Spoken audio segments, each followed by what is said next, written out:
Hello everyone, so this is lecture number 2 of our exercise therapy subject. तो आज हम पढ़ने वाले हैं ये 3 टॉपिक्स जो है line of gravity, centre of gravity and base of support. तो सबसे पहले शुरू करते हैं लाइन ऑफ ग्रेविटी से। लाइन ऑफ ग्रेविटी क्या है? लाइन ऑफ ग्रेविटी एक इमेजिनरी वर्टिकल लाइन है जो कि पास करती है फ्रॉम सेंटर ऑफ ग्रेविटी से to the ground.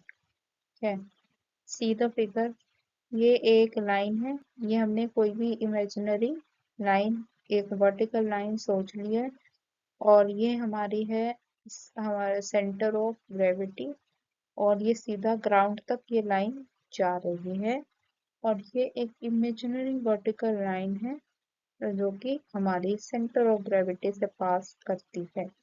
In normal standing position, the line of gravity in the human body passes in between the legs and the feet right under the person. In an idle posture, the line of gravity should pass through or slightly near the following key anatomical landmarks. तो हमने कुछ anatomical landmarks दे दिए, उनसे जो है हमारे line of gravity पास करती है। तो सबसे पहले देखते हैं through the external auditory meatus, मतलब जो हमारी ईयर कैनाल है उधर से पास करेगा। उसके बाद through the anterior, through or just the anterior to the acromion process shoulder joint. ठीक है, ये हमारा ईयर कैनाल। उसके बाद through or just posterior to the centre of the hip joint greater trochanter, यहाँ हमारा ग्रेटर ट्रोकेंटर। उसके बाद नी जॉइंट के स्लाइटली एंटीरियर, ये लाइन देखो, ये हमारा नी जॉइंट है, उससे थोड़ा आगे है line. Then slightly anterior to the lateral meatus, ये हमारा मेलियोलस है। ठीक है, मेलियोलस से थोड़ा सा आगे ये हमारी ये फिगर बनाना है। उसके बाद line of gravity is crucial for, हम लाइन ऑफ ग्रेविटी क्यों पढ़ रहे हैं, किस लिए क्रूशियल है वो? एक तो पॉइस्चर करेक्शन के लिए, injury prevention, balance training and functional movements के इम्प्रूवमेंट्स के लिए line of gravity important. Line of gravity shift, ये जो लाइन ऑफ ग्रेविटी है ये शिफ्ट होती रहती है। अगर पॉइस्चर जैसा है खराब है तो उस हिसाब से वो शिफ्ट होती है। जैसा पॉइस्चर होगा उसके अकॉर्डिंग हमारी लाइन ऑफ ग्रेविटी शिफ्ट होती है। हर एक मूवमेंट में लाइन ऑफ ग्रेविटी शिफ्ट होती है और कोई भी एक्सटर्नल फोर्सेस की वजह से हमारी लाइन ऑफ ग्रेविटी शिफ्ट होती है। तो idle posture maintain the line of gravity through the key anatomical landmarks to reduce stress on the joints and the muscles। तो idle अगर posture होगा तो हमारी जो line of gravity है वो maintain रहेगी, जिसकी वजह से जो हमारे bones, muscle and joints हैं उन पे stress कम पड़ेगा। Then we will study about center of gravity। Centre of gravity जो है ह्यूमन बॉडी की बात करते हैं तो ये एक हाइपोथेटिकल पॉइंट है।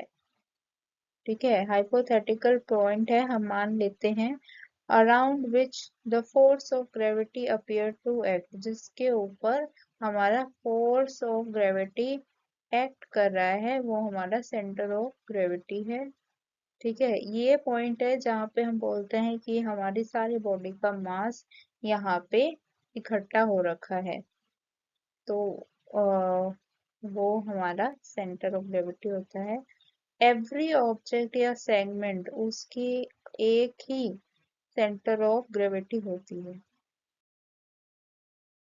हाँ, तो अब हम इसके ऊपर क्या बनाते हैं, एक शेप बनाते हैं।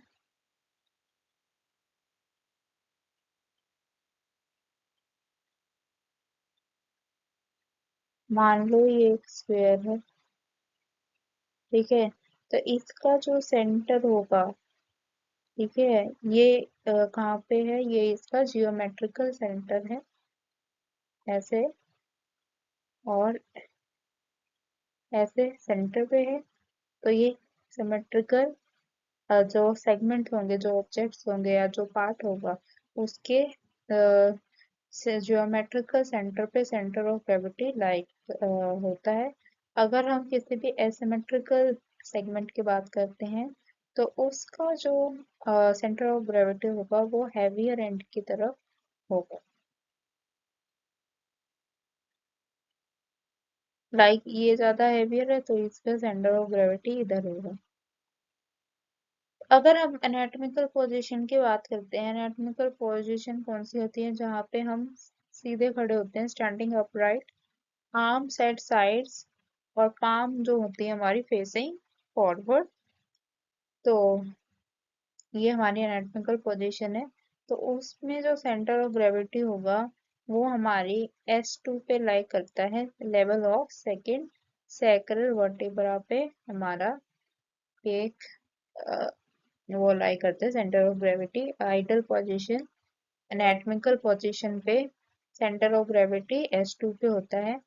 इन द मिडलाइन, मिडलाइन में होता है between back and front of body. फिर आता है ये, it is a point of exact centre, centre of gravity की definition, it is a point of exact centre through around which the body में rotate freely in all direction, जो हर एक direction में बॉडी जो है फ्रीली रोटेट कर रही है। And it can also be called at centre of mass, centre of mass भी बोल सकते हैं सेंटर ऑफ ग्रेविटी को। So anatomically, this point can be represented by a point of intersection of three cardinal bodies plane। Plane कौन से होते हैं हमारे, कार्डिनल बॉडी, थ्री प्लेन होते हैं हमारे, sagittal, frontal and transverse plane.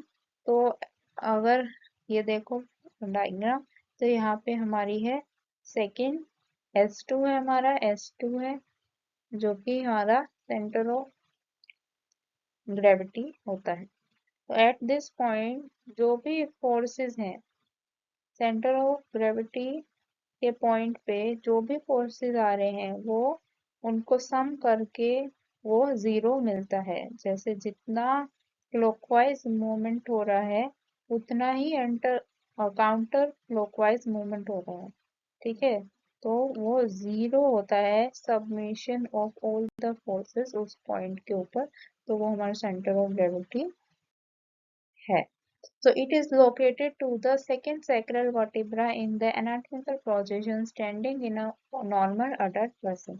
अगर न्यूबॉर्न की बात करें तो वो above the umbilicus at 6 month at the level of 6th thoracic vertebra, at age of 2 years तो वो level of umbilicus पे, at 5 years below the level of umbilicus।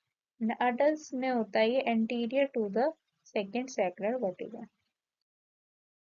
Location जैसे डायग्राम दे रखा है, ये अम्बलाइकस है, अम्बलाइकस से ऊपर, फिर अम्बलाइकस से थोड़ा सा ऊपर, फिर at the level of umbilicus ऐसे। तो दिस पोजीशन में can slightly based on very कर सकता है। अगर सेक्स की बात करें, ये अगर वुमेन के अंदर ये जो पोजीशन होती है सेंटर ऑफ ग्रेविटी की वो लोअर होती है, क्योंकि उनका जो पेल्विक स्ट्रक्चर है वो वाइडन होता है। अगर बॉडी कंपोजिशन की बात करें, कोई मोटा है तो उसका जो सेंटर ऑफ ग्रेविटी है वो शिफ्ट हो जाता है। लाइक ये कोई मोटे पर्सन का पेट है तो उसका अम्बलाइकस यहाँ से है, तो वो सेंटर ऑफ ग्रेविटी शिफ्ट हो जाएगा। और कोई आइडल हेल्दी पर्सन है, लीन पर्सन है, तो उसका तो सेकंड सैक्रल पे ही रहेगा। बट जो मोटा पर्सन होगा उसका जो सेंटर ऑफ ग्रेविटी है वो शिफ्ट हो जाएगा। पोस्चर एंड मूवमेंट की बात करें, leaning forward, shift centre of gravity anteriorly. Age की बात करें तो एज की हमने देख लिया, हाइट बढ़ रही है या पोस्चर में जो चेंजेस आ रहे हैं इससे, उसकी वजह से हमारे सेंटर ऑफ ग्रेविटी शिफ्ट हो रही है। तो centre of gravity shift constantly as we move. For example, raising your arms overhead shifts the center of gravity upward, and carrying a heavy object in one hand shift the center of gravity to the other side.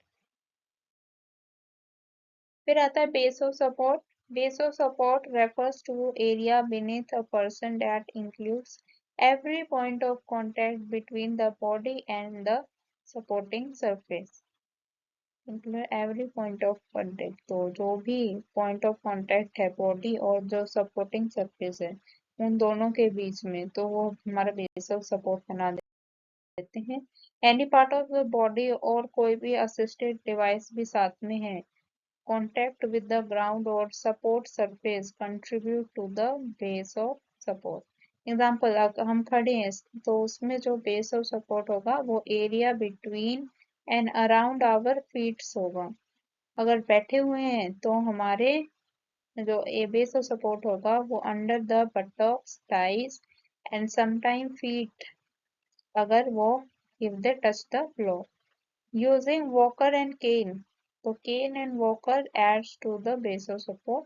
Lying down, तो लेटे हुए हैं तो उसमें पूरी back, arms, legs, head contribute to wide base of support. फिर बात करते हैं, अगर वाइडर बेस ऑफ सपोर्ट है, ठीक है, ज्यादा बड़ा बेस ऑफ सपोर्ट है, देन उसमें जो स्टेबिलिटी है वो इंक्रीज कर जाएगी। Example, standing with feet shoulder wide apart. Narrow base of support decrease stability, standing with feet together or on one leg. Then base of support related to center of gravity. इनका relation की, the closer the center of gravity, center of gravity की जितना close होगा base of support से वो उतना stable होंगे आप। Shifting base of support use in movement, stepping or reaching changes your base of support. Then stability of body, अगर feet together हैं तो क्या होगा, नैरो बेस होगा and low stability. Feet apart हैं, दूर दूर हैं फीट, देन बेस वाइड होगा एंड स्टेबिलिटी हाई होगी। वन लेग स्टांस पे है तो narrow base, just one foot, very low stability. Quadrant, hands and knee, then widen base of support, hands and knee supported and high stability. Standing or tiptoes, then very small base of support and very low stability. So relationship between base of support, center of gravity and line of gravity. Stability is highest in, stability highest कब होगी, जब centre of gravity नीचे होगा, ground के जितना पास होगा उतना stable होगा। Line of gravity falls within, अगर line of gravity base of support के अंदर ही है तो वो हमारी स्टेबिलिटी में कंट्रीब्यूट करती है। अगर बेस ऑफ सपोर्ट वाइड है ये भी कंट्रीब्यूट करते हैं। So this was all. Thank you everyone. Subscribe my channel. Hope so you like my notes. So please, I will be making more videos. Subscribe my channel and thank you guys.